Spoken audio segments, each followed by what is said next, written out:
Hey everyone, and welcome back to the channel for the next installment in our Let's Talk Entertainment and Figures series. And listen, I had a blast doing the last one. It was kind of nice to reminisce and go back and recall Conan the Barbarian with Arnold Schwarzenegger, which is a personal favorite. I don't know if it would be top 10. It might be. It might be because I've just watched it so many times over and over again. But it was nice to look at that and kind of put a little wish list together. So for this installment, it only felt right to go with the other superstar of the duo, right? They were going back and forth, and look at a Sylvester Stallone movie. And we will look eventually at the Rockies and the Rambos, right? Although we are getting figures from those. But there was one movie, and there are a couple of Stallone movies that I feel deserve the 6-scale treatment that I personally enjoyed. And there's one in particular that I liked, and we're going to be talking about Demolition Man, which starred Sylvester Stallone, Wesley Snipes, and Sandra Bullock. So look, basic premise of this series, they're just some movies that I really enjoyed. Action, science fiction. We're not really going to go into the drama or the comedy, not because I don't think that they're not enjoyable, but from a toy perspective and an action figure collecting perspective, I don't know that there's much there. There are exceptions, of course, like any genre, but it's just an opportunity to kind of go back and look at some movies that one, are highly entertaining, and two, I think deserve some 6-scale treatment and some 6-scale love. So again, we're going to just talk a little bit about the movie at first, and I'll give you my insights and thoughts, and I'd love to hear what you think about these, and then we'll go into the figure aspect of it. But look, Demolition Man, Sylvester Stallone, right, is an icon, an action, an action hero in his own right, doing tons of great movies, from all the Rockies to all the Rambos. And he's had other movies in between, but he's definitely known for those two roles in particular. So when Demolition Man came out, first of all, it looked like a great action movie, and putting him against Wesley Snipes seemed like a great combination off the bat.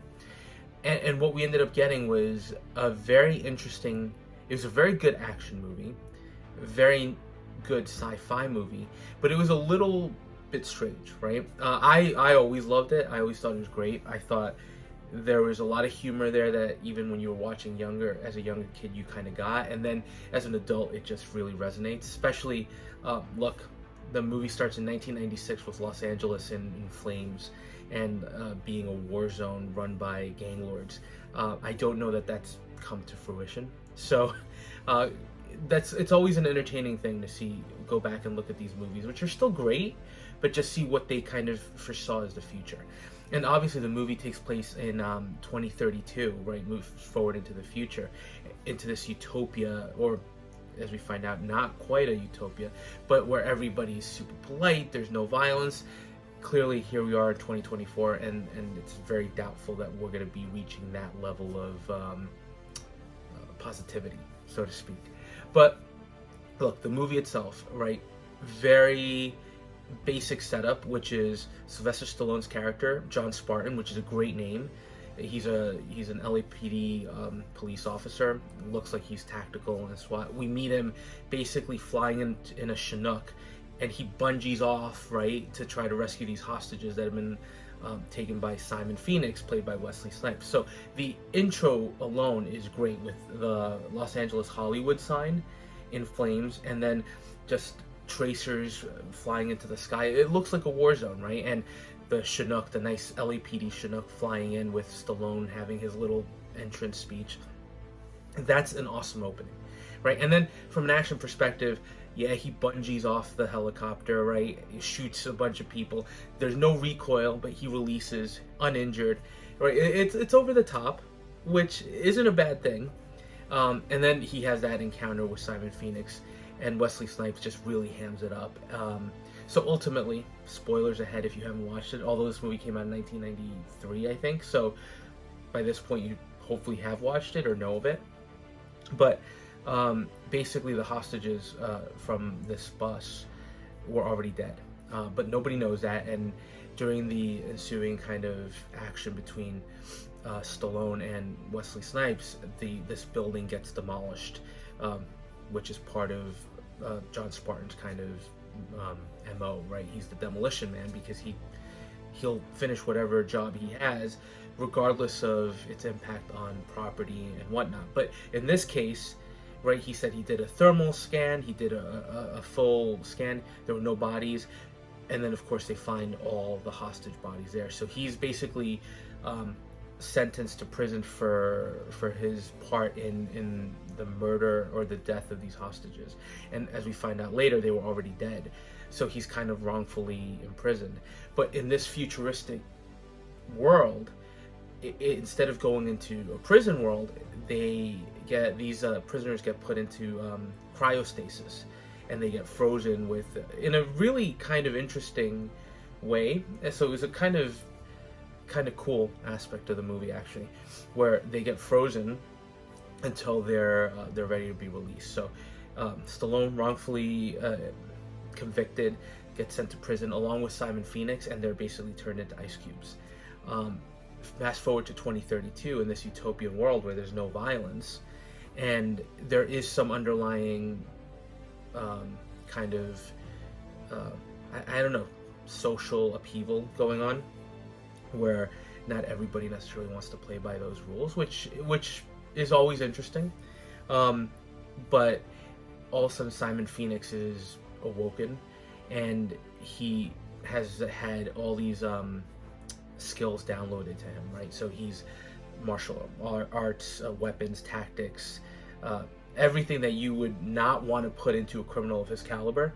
So he escapes, starts killing people, and we find out that he's basically been tasked by the leader of this society to take out kind of what they consider the rebels, which are just these people that refuse to kind of stick to these rules that have been placed on society.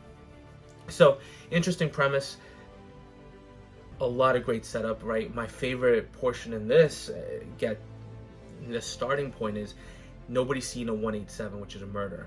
So all of a sudden they start flashing all over. They send cops to apprehend Simon Phoenix, and they're just ill prepared. And who is it? I forget the comedian's name. I'm gonna flash it right here at some point. But he even says, you know, when the cops are taking on Simon Phoenix and he's basically kicking their ass, he even says, we're police officers, we're not trained for this. And that's just how society has evolved. So of course the solution is to unfreeze John Spartan and have him kind of come into this fish out of water world, coming from the 20th century into this futuristic world, and take on Simon Phoenix. Of course he doesn't have the same kind of downloads on his brain, so he's just the same cop that went in. But it makes for a very interesting movie. Lots of great action set pieces between Wesley Snipes and Stallone, and there's tons of humor, right? The last restaurant in the society that survived the restaurant wars is Taco Bell. There's no salt, nothing spicy, no smoking, no drinking. All that's illegal. One of the fights takes place in a museum where it's the Hall of Violence, which kind of shows this record of violence in the world. And even the characters, right? Lenina Huxley, who's played by Sandra Bullock, and her partner, right? The oldie station are just commercials. So it's funny. It's over the top. It's not a movie that takes itself terribly seriously. Which is good. I think that's kind of what makes it work out well. But I think Stallone brings a great character to life in John Spartan, and Simon Phoenix, played by Wesley Snipes, definitely gives you that nice counterpart. And having these two figures go into this world, these two violent figures go into this peaceful world of sorts, makes for a great story and great action. And look, even at the end of the movie, and of course Stallone is going to win, right? But even at the end of the movie, Wesley Snipes really feels like he kicks Stallone's ass, and it's kind of by pure luck that John Spartan ends up winning, which I think makes sense and makes for a really good movie, really entertaining film. And one of the things that I've always thought is sometimes with movies like this, there's certain figures that you think would make sense. So let's go into what we actually got from this movie, which wasn't much. So Mattel made a series of figures, which I remember collecting in 1993 and as a kid, and even from like the '89 Batman movie and Batman Returns, right? You would never get the figure that you saw on screen. You would get some iteration of it, so it would be Batman, or in this case John Spartan or Simon Phoenix, with kick action or with some kind of ice pack or under scuba gear, something that was completely unrelated to the movie you saw. And look, as a kid, you get all these play features, you get all these colorful characters, it's fun. But for Demolition Man, this is basically what we got. I think they even have a cryotech guy that was released. It wasn't a very successful liner, it doesn't seem like it was. And some of the figures, even Edgar Friendly, who's one of the characters in the movie, right, looking at these figures, he looks like he's a wrestler, right? It looks like Mattel took some wrestling figures and basically rechristened them Demolition Man and just issued them. So there's no real relationship between, there's a little bit, but not much between what we saw on screen and the figures. So obviously that was a little bit of a fail. Now, as I was kind of looking and doing a little research to see if anybody had ever done better Demolition Man figures, I did pop into these images, and these were pre-pandemic. And it looks like they were done by an artist, and I will try to put the link for the artist pictures here, because I did find these on Facebook. Now, these are just concepts, and it looks like somebody was trying to get these to be done by NECA, which makes sense. NECA does some great 12 scale figures for movies, right? They've gone high in Predator, they did a whole Pirates of the Caribbean line. And one of the nice things about that smaller scale is sometimes it does feel like you do get a lot of these secondary characters that you might not otherwise get.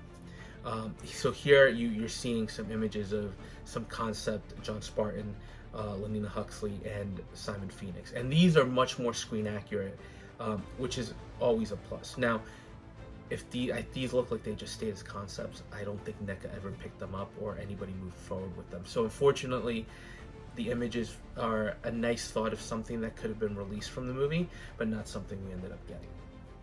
So where does that leave us, right? I think a movie like Demolition Man has some really good looks. And sometimes you look at figures, and I'm guilty of this, right? I collect, if you looked at my reviews for 108 Toys for the Face Off figures, which again, awesome movie, which is why I bought those, but they're essentially guys in suits.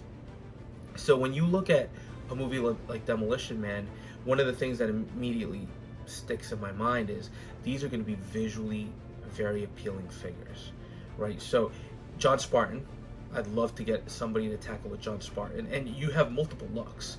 Obviously there's the San Angeles Police Department look from later in the movie in the future with the glow rods, which are the only weapons they have. That'd be awesome to have with the sunglasses. It's a very nice look. It's something that I think visually would pop. And of course, the tactical part of me, that's the military collector, would love to have a John Spartan from the early opening scene in '96, right? When he's got the beret, he's got the tactical vest. I think he's got the Berettas, right? I think those are what the pistols he has, or they might be 1911s. I have to go back and take a look. But when he jumps and bungees off the helicopter, that's another great look. And obviously from the end of the movie, his final confrontation look, where he's just wearing a t-shirt with the part of the San Angeles Police Department uniform, and he's got the dual wielding guns, makes for another great figure. But like anything, I'd want a companion piece, because I think even if you look at the poster for the movie, Wesley Snipes is a presence there, and having Wesley Snipes I think would be incredible. So Simon Phoenix goes without saying. And now thinking about 6 scale, he really uses the prison suit for most of the movie, and then he adds pieces to it. So you could definitely get multiple looks from that. So I would love it if some company chose to tackle both of those characters. And then as an added bonus, I think a Sandra Bullock figure, a Huxley figure would be just a cherry on top. It's funny though to say this, because I did see a post on Facebook, and it looks like somebody is making a custom Simon Phoenix. The first image that got teased looked amazing, but as a custom figure, I've seen the prices on those going anywhere from $1,000 to $2,000. So I love Demolition Man. It is a great movie. It is a movie that I'd love to have figures from, but I can't see myself paying $2,000 for a single figure. I know that's kind of normal in the custom world, but my hope is, seeing the popularity that we're seeing from some of these older lines, right? Ghostbusters Present Toys is tackling them. The demand for the Blitzway figures is still there. I still see a demand for the Universal Soldier figures, which I myself passed on. You've got Stallone Shop doing Rocky and Rambo figures, and Cobra, right? So there's a demand there. 3-Zero's doing the Rambo figures as well. There's clearly a demand for older properties. 108 Toys did Face-Off figures. Iconic is doing Missing in Action, Chuck Norris. So I could see a company like Present Toys doing these, but more than anything, one of the companies that I would envision and I would hope would be able to tackle this would be the Stallone Shop. Right, their Cobra figure, which I'm still waiting on. It was supposed to, the second batch was supposed to have released recently, but it's got delayed to the end of this month. So we'll see if that gets delayed further. I'm looking forward to getting that. Again, because I love the movie. Cobra's a guilty pleasure. It's not the best Stallone movie, but it's fun. I would definitely put Demolition Man above it. So if the Stallone Shop is doing that figure, I would totally see this being in their wheelhouse. Having Demolition Man, having a John Spartan would be great. And they did tease that they're also going to do from Rocky 4, besides Rocky, we're going to get an Ivan Drago. So clearly the Stallone Shop is expanding and not just doing the Stallone characters. So I think they would be the first company that I would imagine would be poised to take something on like this. But 3-Zero is also doing some great Rocky figures. So would they be somebody that could jump in? 3-Zero is a bit of an unknown, right? They're doing the Stranger Things line. They've released a Witcher figure. They're doing Dungeons and Dragons figures. So it's almost like maybe out of nowhere, all of a sudden we're going to get an announcement. Especially because there does seem to be a little interest in the line. And then, of course, you've got your third parties, right? Who would I expect to tackle something like this? It would probably be a Present Toys. But I just think that this is a movie that would lend itself to some really good 6-scale figures. And again, it's just a fun movie. Lots of great action pieces. It's not Rocky. It's not Rambo. It was something unique. And for anybody that watched, of course, the question is, how do you use the stinking 3 seashells, right? And if you do a little research, Sly actually had a video where he kind of alluded to the use of chopsticks. And yeah, I think you stick to toilet paper. I think it's a much better option based on what he was describing. But that was part of the fun of the movie, and of course the fact that you can't curse and you get fined for the morality act every time you curse. So there's just a lot of nice little things and a decent story there. So Demolition Man, another personal favorite, and I think after looking at Conan the Barbarian, which definitely was an awesome Arnold movie and kind of a movie that launched his career. Demolition Man wasn't a movie that launched Stallone's career, but it was a movie that continued his growth into that action hero, right? Moving him beyond the Rocky and the Rambo franchise. So, look, let me know what you think. I think Demolition Man, again, is a great movie. I watched it recently, and sometimes you watch clips and it's just, you feel like watching the movie again. It's just fun. It doesn't take itself too seriously. Hopefully I'm not the only one that likes it. I think there's definitely popularity there. But let me know what you thought about the movie, and let me know what you think about potential for figures, right? As 6-scale collectors, sometimes we are looking for the next thing. And one of the things I've done as I'm assessing my collection, which is heavy Marvel and heavy on other IP, is anytime I see one of those classic movies come out, it's a little hard for me to pass on those. So I'd love to see somebody tackle them. But let me know your thoughts on those. And look, as always, thanks for watching. I always appreciate your time. And if you are enjoying the content, please consider dropping a like, comment, or subscribing. And we'll touch base on the next video.